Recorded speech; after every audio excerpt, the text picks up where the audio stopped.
Assalamualaikum warahmatullahi wabarakatuh. Nama saya Fajar Rwandi dengan NIM 2302011002069. Saya akan melakukan presentasi peran Otoritas Jasa Keuangan atau OJK dalam pengawasan penerapan manajemen risiko di bank umum untuk memenuhi UAS manajemen risiko saya. Saya akan membahas tentang peran Otoritas Jasa Keuangan OJK dalam pengawasan penerapan manajemen risiko di bank umum berdasarkan Surat Edaran OJK Nomor 18/POJK.03/2016. Latar belakang pentingnya manajemen risiko di sektor perbankan. Manajemen risiko adalah hal krusial bagi stabilitas sistem keuangan. Tujuan utama manajemen risiko adalah mengidentifikasi, mengukur, dan mengelola risiko yang dapat mengancam keberlangsungan bisnis bank. Regulasi OJK terkait manajemen risiko bertujuan untuk melindungi nasabah dan menjaga stabilitas keuangan. Grafik yang menunjukkan dampak krisis keuangan akibat kegagalan manajemen risiko, misalnya krisis keuangan Asia 1997. Tujuan: memahami peran OJK dalam pengawasan manajemen risiko bank umum, mengetahui kegiatan pengawasan yang dilakukan OJK, memahami sanksi yang dapat diberikan OJK jika terjadi pelanggaran. Otoritas Jasa Keuangan atau OJK. Otoritas Jasa Keuangan atau OJK adalah lembaga independen yang memiliki tugas pokok mengatur dan mengawasi seluruh kegiatan dalam sektor jasa keuangan di Indonesia. Sebagai lembaga pengawas, OJK bertujuan untuk mewujudkan sistem keuangan yang stabil, tumbuh secara berkelanjutan, serta melindungi kepentingan konsumen. Otoritas Jasa Keuangan OJK. Visi dan misi Otoritas Jasa Keuangan OJK. Visi OJK adalah menjadi lembaga pengawas yang terpercaya dan mampu menjadikan industri jasa keuangan sebagai pilar perekonomian nasional yang kuat berdaya saing global. Misi OJK adalah mencakup upaya mewujudkan kegiatan jasa keuangan yang teratur, adil, transparan, dan akuntabel, serta melindungi kepentingan konsumen dan masyarakat. Dengan demikian, OJK berperan penting dalam menjaga stabilitas sistem keuangan dan mendorong pertumbuhannya ekonomi yang inklusif. Regulasi manajemen risiko bank umum. Mengutip poin penting dari Surat Edaran OJK Nomor 18/POJK.03/2016, dalam ayat 2 menjelaskan prinsip-prinsip dasar manajemen risiko yang harus diterapkan oleh bank. Bank wajib, saya contohkan yang pertama ya, bank wajib menerapkan manajemen risiko secara efektif baik untuk bank secara individu maupun untuk bank secara konsolidasi dengan perusahaan anak, dan ini saya. Kegiatan pengawasan OJK. Kegiatan pengawasan onset dan offset bertujuan untuk memastikan kepatuhan terhadap peraturan OJK, melakukan pemeriksaan komprehensif baik dengan mengunjungi langsung kantor lembaga jasa keuangan maupun melalui evaluasi data laporan keuangan dari aktivitas bisnis.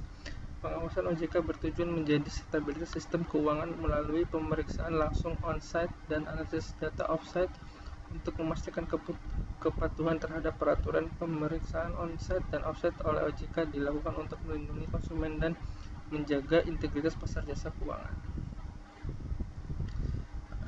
Adapun juga dalam rangka pengawasan, OJK menganalisis laporan keuangan lembaga jasa keuangan untuk menilai kinerja finansial, kecukupan modal, serta kualitas aset. Selain itu, laporan manajemen risiko juga diteliti untuk memahami bagaimana lembaga mengidentifikasi, mengukur, dan mengelola risiko yang dihadapi melalui analisis komprehensif ini. Ada juga OJK melakukan evaluasi menyeluruh terhadap sistem pengadilan internal lembaga jasa keuangan. Evaluasi ini mencakup penilaian terhadap berbagai aspek seperti kebijakan dan prosedur internal, pemisahan tugas, sistem informasi, serta mekanisme pelaporan. Ada pengawasan terhadap pelaksanaan dan kebijakan manajemen risiko. OJK menggunakan berbagai instrumen pengawasan untuk memastikan efektivitas manajemen risiko di lembaga jasa keuangan. Instrumen tersebut antara lain meliputi pemeriksaan on-site, off-site, surveillance, dan analisis data. Selain itu, OJK juga menerbitkan berbagai peraturan dan pedoman terkait manajemen risiko yang harus dipatuhi oleh lembaga jasa keuangan. Kegiatan pengawasan OJK. Koordinasi dengan pihak terkait, misalnya Bank Indonesia. Koordinasi yang baik antara OJK dan Bank Indonesia menjadi kunci keberhasilan dalam menjaga stabilitas sistem keuangan. Kedua lembaga ini seringkali melakukan pertemuan berkala untuk membahas isu-isu terkini dan menyusun kebijakan yang sinergis. Selain itu, OJK juga menjalin kerjasama dengan lembaga pengawas di negara lain untuk berbagi informasi dan pengalaman dalam rangka meningkatkan efektivitas pengawasan. Contoh kasus pelanggaran dan sanksi. Di sini ada contoh kasus pelanggaran manajemen risiko yang pernah terjadi, misalnya kasus kredit macet massal. Salah satu contoh kasus pelanggaran manajemen risiko yang sering terjadi adalah kasus kredit macet massal. Peristiwa ini umumnya terjadi akibat lemahnya proses penilaian kredit, kurangnya pengawasan terhadap debitur, atau bahkan adanya praktik penyaluran kredit yang tidak sesuai prosedur. Konsekuensi dari kasus ini sangat serius, mulai dari kerugian finansial yang besar bagi lembaga keuangan hingga hilangnya kepercayaan publik. Sanksi yang dapat diberikan pun beragam, mulai dari sanksi administratif seperti teguran, pembekuan kegiatan usaha tertentu, hingga sanksi pidana bagi pihak-pihak yang terlibat dalam tindakan pidana seperti penyalahgunaan wewenang atau korupsi. Contoh kasus pelanggaran dan sanksi. Jenis sanksi yang dapat diberikan OJK, misalnya sanksi administratif, denda, pencabutan izin usaha. Kasus pelanggaran di sektor jasa keuangan beragam, mulai dari penipuan pasar, penipuan nasabah, hingga pelanggaran tata kelola perusahaan. Otoritas jasa keuangan memiliki wewenang untuk memberikan berbagai sanksi, seperti sanksi administratif berupa teguran tertulis, pembatasan kegiatan usaha, hingga pencabutan izin usaha.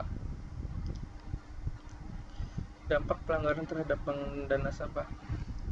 Dampak terhadap nasabah adalah pelanggaran di sektor perbankan seringkali merugikan nasabah secara langsung.